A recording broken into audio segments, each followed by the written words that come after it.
A lot of us wish we could travel the multiverse, pay a visit to another world and see all the ways in which it differs from this dimension that we call home.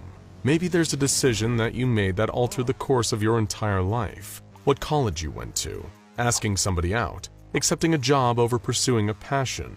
The question of what if might have kept you wondering what your life could have looked like if you picked the other path. Surely it would save you all that wondering and be so much easier just to go and find out. Imagine if you could simply pick a universe where you chose differently, then take a quick jaunt over there to see how things turned out for your other self. But what if you couldn't choose? Never mind whatever that decision was. What if you couldn't pick where in the infinite multiverse you ended up? If traveling from world to world was as random, unpredictable, and instinctive as a sneeze, what then? One moment you're safe at home, surrounded by everything you know. It might not be perfect, but at least it's familiar. The next thing you know, with the blink of your eyes, you're standing in a world that maybe looks similar, but giant bees are the dominant species instead of humans. Or the world is overrun by spiders, or everyone is made out of paint. Needless to say, you'd be at least a little disoriented, at worst, absolutely terrified for your life. That pretty much sums up the experience of SCP-097, also known as the Reluctant Dimension Hopper. From the outside, he looks to be a mostly normal human man, with blonde hair, green eyes, nothing all that remarkable about him of note, save for him having a somewhat unplaceable accent. Despite having a legal name, SCP-097 will try to squeeze what little enjoyment he can out of introducing himself by a different nickname to everyone he meets. Previous favorites have included Tommy, Steve, Bruto, Guy, Houdini, and Grabnock the Destroyer. We'll stick with Tommy. The sole most intriguing thing about Tommy is that through a process that happens completely without his control, he can spontaneously disappear, only to reappear after an unspecified amount of time later. During that time, SCP-097 will have been in a completely different universe to our own. This can happen at any time of day or night, and usually at the most inconvenient moments, including while Tommy is in the middle of a conversation, trying to sleep, or using the, facilities. He has no control over when it happens. However, he'll always arrive in an alternate universe in the same geographical spot he was in while in ours. If he moves around in a parallel world, then when he returns, he will have relocated to the corresponding place back in this universe. And that's when disaster struck. Alarms were blaring, declaring to all staff on site that there had been a containment breach in one of the anomaly's holding cells. All hands were on deck, and security teams were converging, dashing through the corridors. This was the second alert today. At first, SCP-097 had vanished on one of his unplanned little excursions, but now it seemed that another SCP was trying to do the same. Dazed, trying to reorient himself, Tommy rested against a nearby wall. His head was spinning, and he knew it would for a few more seconds. He was in a cell similar to the one he'd just been in while in another universe, except here, back home, there was a key difference. The cell was occupied. As soon as his vision cleared, Tommy looked up at the only other creature in the room with him. It was a tall, wiry humanoid shape, completely hairless with pale skin, white eyes, and a large gaping jaw. Turning to face him, Tommy instantly recognized the creature from a description he'd been read by a Foundation researcher. It was SCP-096. Uh-oh, SpaghettiOs. Realizing its face was being observed, the shy guy started screeching, first an uncontrollable wail of distress that quickly gave way to a guttural, animalistic roar of anger. It covered its face, babbling to itself as Tommy backed away, banging his head against the sealed wall of 096's cell. Then, the creature turned towards him and lunged, racing across the room to where SCP-097 was trapped. All he could do was close his eyes tight and think about running away.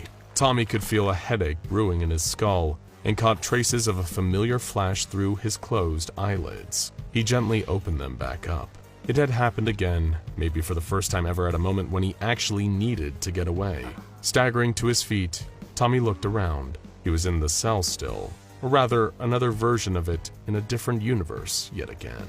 Knowing that he wouldn't be able to predict when he would next displace, he didn't want to reappear right back where he had started, with SCP-096 poised to kill him. so relocating was top priority. Fortunately, the cell actually had a door in this universe, and that door wasn't locked. In fact, none of the doors were locked or even guarded, and the Foundation facility, while looking more or less the same, was completely abandoned. It almost looked like it had never even been used. Stepping out of the entrance, Tommy trekked his way towards the city. He knew it was a short hike away, and by the time he could feel blisters forming on his feet, he was close enough that it didn't matter. With another few short steps, he was standing among the tall buildings and surprisingly empty streets. One of the first things that struck Tommy about this universe was that there were hardly any people around outside. On top of that, the roads were devoid of cars. Everything around was so quiet. The air was still and clean when he breathed it in. The sound of footsteps against the pavement immediately caught Tommy's attention, the first sign of anyone else around other than him. Racing towards the noise of another person, Tommy turned a corner and bumped straight into an old man in a long coat, who had clearly been in a hurry, and quickly revealed he didn't have the best temperament either. "Watch where you're going!" he shouted, caught off guard by the sight of another person put on the streets. "What the hell are you playing at, sneaking up on me like that? You're trying to get yourself killed out here?" Oh, definitely not," Tommy said, climbing back to his feet, hands held out apologetically. "I'm so sorry, mister. I was just... You got a death wish or something, kid?" the old man demanded, marching past him. "No." SCP-507 protested, chasing after the man. Wait, what makes you say that? As if you don't know, he scoffed. "Look around you. Look up at the sky. There's a storm about to hit any second now. It's a-coming. And if you don't get inside, you're a goner." "What could be so dangerous about a thunderstorm?" Tommy asked. The old man stared back at him with a look of confusion on his wizened face, looking at Tommy like he had just said something utterly bizarre. "What the hell's a thunderstorm?" the man asked. Feeling equally confused, Tommy craned his neck up towards the sky. Looming above were swirling masses of clouds, the kind anyone would expect to be accompanied by severe winds and the deafening boom of thunder. But the wind was still, and there was nothing but silence, until a choking, gurgling sound came from somewhere behind Tommy's back. He spun around to see the tall, wiry frame of SCP-096, its long fingers gripping tightly around the old man's throat. It had followed Tommy, and he knew that anyone who saw its face, even in a picture, would find themselves chased down on foot by the creature. But he had no idea the shy guy could travel between dimensions. He'd foolishly allowed himself to think he was safe, out of the monster's reach, but now it seemed to be showing him that the opposite was true. It hoisted the helpless old man upwards by his neck, his shoes barely able to graze the pavement as his legs flailed, eyes rolling back as the shy guy clamped his throat shut.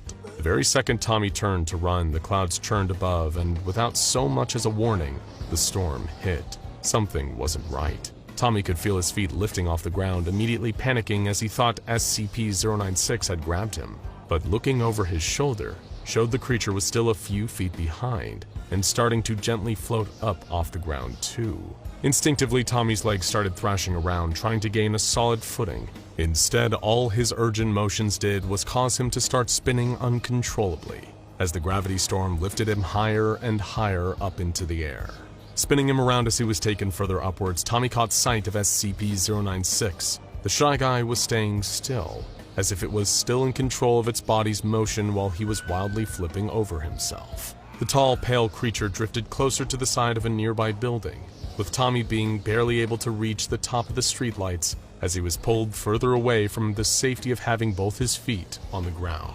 Just as he saw SCP-096 push itself off the edge of the building, drifting straight through the air towards him, Tommy shut his eyes again and prayed he'd displace again. Sure enough, a flash of light came bursting out in time with another headache. Suddenly, he had appeared in the exact same spot in another universe. However, here there was no gravity storm in progress here. In fact, no such phenomenon existed. The laws of physics were much more in keeping with those in Tommy's home, our universe. Of course, that would be more reassuring if he wasn't already several feet up in the air. The second he arrived, Tommy started plummeting back down to Earth, screaming as he felt himself falling, keeping his eyes screwed shut as he dared not look at the ground he was currently hurtling towards. His plummet was broken by something not particularly soft. Whatever it was seemed to tower high enough that Tommy only picked up a few bruises as he hit it, but the fall didn't stop instantly. Instead, he kept on toppling through whatever he had landed on. It was some kind of mass, piled up almost as tall as a building, a collection of lots of things that were all brushing past Tommy the more he fell. He hadn't yet stopped for long enough to recognize the sensations, that is, until he landed with a painful thud. Slowly opening his eyes back up, Tommy could barely see anything in front of him. He was so deep in the mass that the pile was blocking out the sunlight, with only a few beams bleeding through the gaps, but barely enough to give him a clear view of where he was. Tommy tried to crawl forward, squeezed between the heavy things around him, pushing through whatever tiny little crevice he could find. As he did, the weight of the pile shifted around him, and he was worried that any moment he would move the wrong part of it, bringing the whole structure collapsing down on top of him like a toppled Jenga tower, only big enough to crush him to death. He forced himself not to think about exactly what the pile was made of either. It was already long past the point where Tommy recognized what each thing felt like. Plus, there was the added stench, something or lots of somethings, rotting and producing a stomach-turning odor as it decayed. Even when you're not trying to look, it can be hard to mistake the feeling of a hand, an arm, cold skin against his. The light from beyond the pyramid was getting closer, as he could see was starting to eliminate more of his surroundings the closer he crawled to the perimeter. Sure, he could have very easily used the torch the Foundation let him keep with him, but Tommy wasn't quite ready to see what he was crawling through yet, intentionally shutting his eyes and opting instead to follow the faint glow and distant warmth of the sun. Breaching the outer side of the pile, Tommy gulped down lungfuls of air. It barely tasted or smelled that much cleaner than the air within the mass, but at least he was free. Clawing himself out and along the ground, he finally, carefully stood up, still keeping both eyes screwed shut. Part of him really didn't want to take a look around at this new dimension. Maybe if he waited long enough, he would displace again and end up somewhere with less decomposing. But then he remembered SCP-096 was still after him, and he had no idea how to escape it. He needed to try and figure out what he was going to do, and the only way to do that was to look around at where he was. Lifting his eyelids, the different-sized masses of all shades, shapes, and sizes lay before him. Each one was coated in one unifying color, all of them slick with the crimson of blood against skin. Tommy could feel the urge to throw up quickly shooting up from the pit of his stomach towards his throat as he looked at the massive pile of bodies in front of him.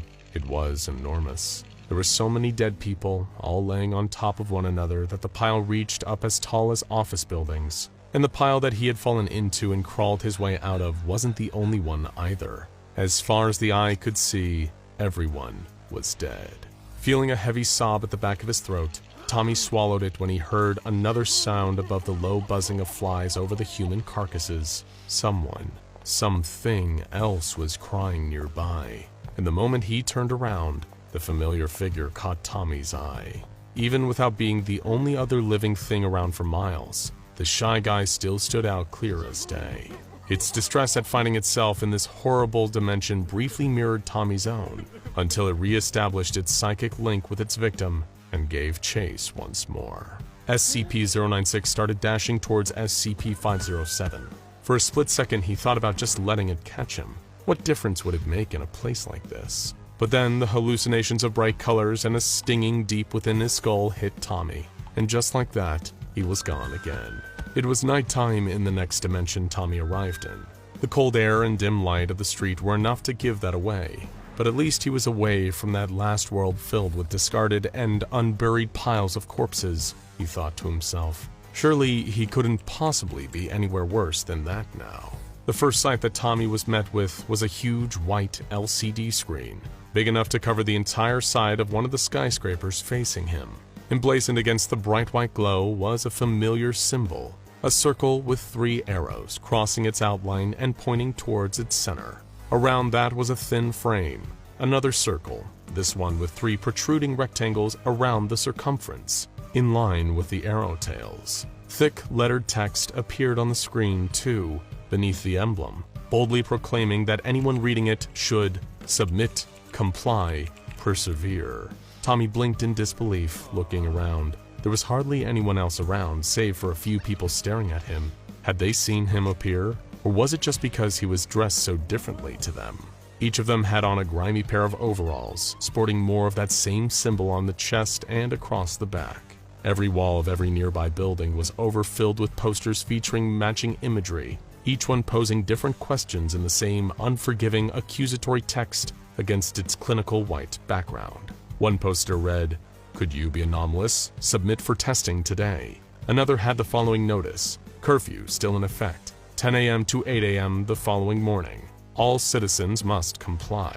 And one more touting that, "Only through persevering will we continue to thrive." Each of them was signed with the same name and logo to match, the organization that Tommy had come to put some amount of trust in, even though they weren't always clear with him.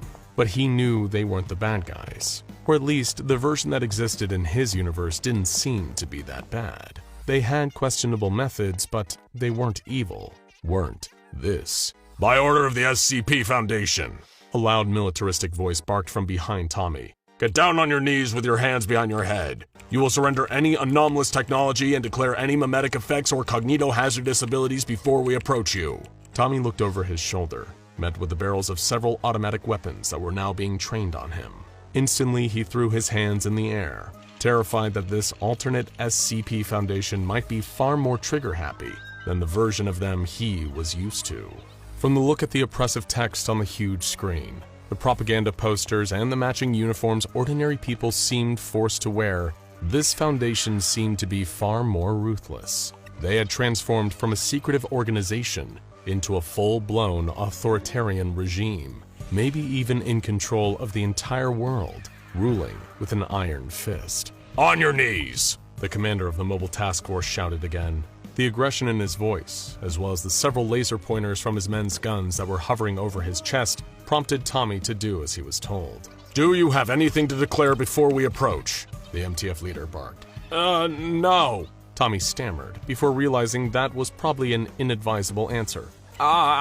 Yes, I'm SCP-097, but that number might refer to someone different here. Look, what I'm saying is this isn't my dimension, okay? I have a condition that sends me to different universes at random. I can't control it, it just happens. Please, for the love of God, don't shoot. Better radio into command, the team leader told one of his subordinates. Tell them to run that number against the archives. Then inform Lord Adjudicator Clef that we may have a containment breach. Overhearing what they were saying instantly reminded Tommy that he was still being chased. Wait, he called to the elite operatives. There's something else you need to know. What's that, 507? The commander sighed, lacking the patience for this. There's another anomaly after me, Tommy explained hurriedly. I don't know how long it'll take to get here, just that when it does, it'll kill everyone to get at me. I've heard enough. Troopers, take him away. The commander grunted.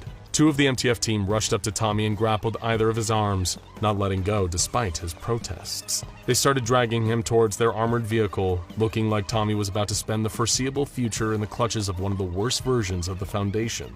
That is, until a tall, pale creature stepped out from behind the transport. The MTFs were instantly frenzied, and yells of another anomalous contact were quickly drowned out by the noise of gunfire.